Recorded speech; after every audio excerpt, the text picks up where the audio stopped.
Tirupati SV యూనివర్సిటీలో చిరుతల సంచారం కలకలం రేపుతోంది. గత రాత్రి 2 చిరుతలు యూనివర్సిటీ లోపలికి వచ్చి కుక్కలపై దాడి చేసి నోట కరుచుకుని వెళ్లాయి. ఈ దృశ్యాలన్నీ సీసీటీవీలో రికార్డ్ అయ్యాయి. చిరుతను చూసిన విద్యార్థులు, సెక్యూరిటీ సిబ్బంది భయాందోళన చెందుతున్నారు. యూనివర్సిటీ లోపలికి చిరుతలు రాకుండా శాశ్వత పరిష్కారం చూపాలని ఫారెస్ట్ అధికారులకు విజ్ఞప్తి చేస్తున్నారు. అయితే దీనిపై మరింత సమాచారం మా ప్రతినిధి గోపినాథ్ అందిస్తారు.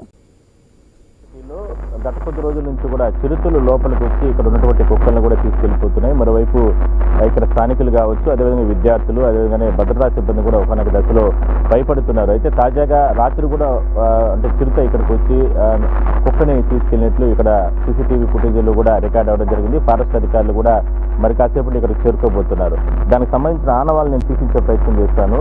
చూడండి, ఇక్కడ యూనివర్సిటీ లోపల ఉన్నటువంటి ఈ ప్రాంతంలో రాత్రి ఇక్కడ మన పాదముద్రలన్నీ కూడా మనం చూడొచ్చు. చిరుతకు సంబంధించినటువంటి ఆనవాళ్ళు లోపలికి వచ్చి అంటే ఇక్కడికి వచ్చిన తర్వాత ఇక్కడ ఉన్నటువంటి కుక్కలను తీసుకొని కూడా ఇక్కడ నుంచి కూడా వెళ్ళిపోవడం జరిగింది. ఆ పాదముద్రలన్నీ కూడా చూపించే ప్రయత్నం చేస్తున్నారు మన వీడియో జర్నలిస్ట్ రాజేష్ కూడా. మనం చూడొచ్చు అంటే ఎంత భయానక పరిస్థితులు ఇక్కడ ఉన్నాయి యూనివర్సిటీ లోపల మనం తెలుసుకునే ప్రయత్నం చేద్దాం. అయితే కొంతమంది స్థానికులు ఉన్నారు, వాళ్ళు మాట్లాడించే ప్రయత్నం చేద్దాం. అన్న, ఏందన్న మీ పేరు చెప్పండి. నా పేరు కొల్లారప్ప. నైట్ 2 వచ్చినట్లున్నారు ఇక్కడికి. మొన్న నైట్ అయితే 12 గంటలకి కుక్క ఎత్తుకుపోయింది. అంటే ఎన్ని రోజులుగా ఇక్కడ చిరుతలు వస్తున్నాయి? ఆ మధ్య కాలంలో కూడా కొన్ని చిరుతలు బోన్లు పెట్టి బంధించారు కదా. వస్తున్నా సార్, 3 నెలలు నేను వచ్చి ఒకసారి చూసినాను, మళ్ళీ ఇప్పుడు చూసేదానికి 3వ సారి నేను చూసినాను. మీ పేరు? నా పేరు వెంకటేశ్వర సార్. అక్కడికి వచ్చింది ఒక రోజు నైట్, అక్కడ రేకుల మీద పనుకున్నాము. కింద పనుకుంటాను. ఆ రోజు నైట్ అనగానే పనుకున్నాము. అక్కడ కుక్కలు ఉన్నాయి. అక్కడికి వచ్చింది, ఆడ మరిగే ఉంది, కుక్క ఎట్టు వెళ్ళిపోయింది. అది ఆడికి వచ్చి ఆడ నిలిచి వెళ్ళిపోయింది ఒక నెల రోజులప్పుడు. మళ్ళీ నిన్న నైట్ వచ్చింది 12:57 నిమిషాలకు కరెక్ట్ గా వచ్చింది. నా రూమ్ పక్కనే కుక్క పనుకున్నది. అది కుక్క ఇట్లా పోయింది, ఇప్పులు వచ్చింది ఇక్కడ ఈ రోడ్ లో ఉండింది. ఆ బ్యాక్ సైడ్ వచ్చింది, ఆ పక్క పట్టేసింది సార్. కుక్కను ఎత్తుకో వెళ్ళిపోయింది సార్. ఇబ్బందిగా ఉంది. ఒకవేళ సారాలో వాకింగ్ పోతే కూడా వాళ్ళకి కూడా తొందర ఉంటుంది. ఎందుకంటే మెయిన్ బజార్ లైట్లు వేయాలి. ఇక్కడ బజార్ లైట్లు లేవు, లైట్లు కూడా లేవు సార్ ఇక్కడ. దీన్ని బట్టి ఏమన్నా చర్య తీసుకోవాలి సార్, లేదంటే ఇబ్బంది పడిపోతాము. ఇక్కడ వర్క్ జరుగుతా ఉన్నది, భయంగా ఉన్నది.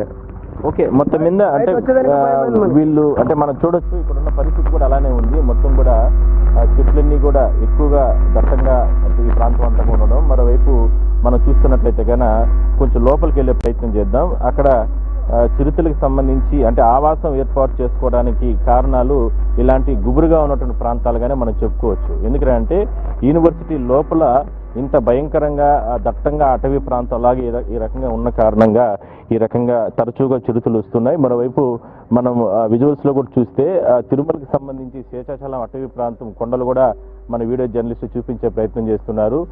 దానికి ఆనుకొని ఈ ప్రహరీ గోడ అంతా కూడా అనుసంధానమై ఉంటుంది. అంటే Alipiri to zoo park route, ఆ రూట్లోనే ఈ ప్రహరీ గోడలు దాటుకొని లోపలికి వచ్చి ఈ చిరుతలు ఈ రకంగా ఇక్కడ స్థానికులను కావచ్చు, అదేవిధంగా విద్యార్థులను కావచ్చు, మరోవైపు సిబ్బందిని కూడా, భద్రతా సిబ్బందిని కూడా భయభ్రాంతులు గురి చేసే ప్రయత్నం చేస్తున్నాయి. అయితే ఇప్పటి వరకు కూడా అంటే అదృష్టవశాత్తు ఎవరిపైన కూడా దాడి అయితే చేయలేదు, కానీ పరిస్థితులు మాత్రం ఆ రకంగానే ఉన్నాయని వాళ్ళు ఆవేదన, ఒక భయం వ్యక్తం చేస్తున్నారు. ఎందుకంటే తరచుగా మనం చూడొచ్చు యూనివర్సిటీ లోపల ప్రాంతాలన్నీ కూడా ఏ రకంగా పరిస్థితులు ఏ విధంగా ఉన్నాయో మనం చూపించే ప్రయత్నం చేస్తున్నాం.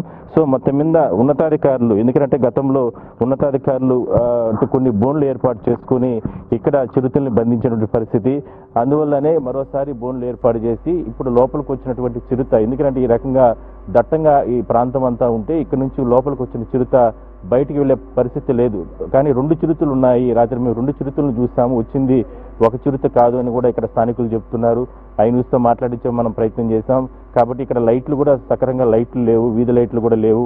మరోవైపు చాలా రకాలుగా ఇబ్బందులు పడుతున్నాం, భయపడుతున్నాం అంటూ కూడా చెప్తున్నారు. ఇవాళ రేపు లోపల ఖచ్చితంగా బోన్లు ఏర్పాటు చేసి ఎట్టి పరిస్థితుల్లో కూడా ప్రహరీ గోడ దూకి లోపలికి వచ్చినటువంటి చిరుతల్ని బంధించి ఇక్కడ మరోసారి ఇలాంటి చిరుతలు లోపలికి రాకుండా చర్యలు తీసుకోవాలని స్థానికులుగా డిమాండ్ చేస్తున్నారు. వీడియో జర్నలిస్ట్ రాజేష్తో కలిసి గోపినాథ్, న్యూస్, తిరుపతి.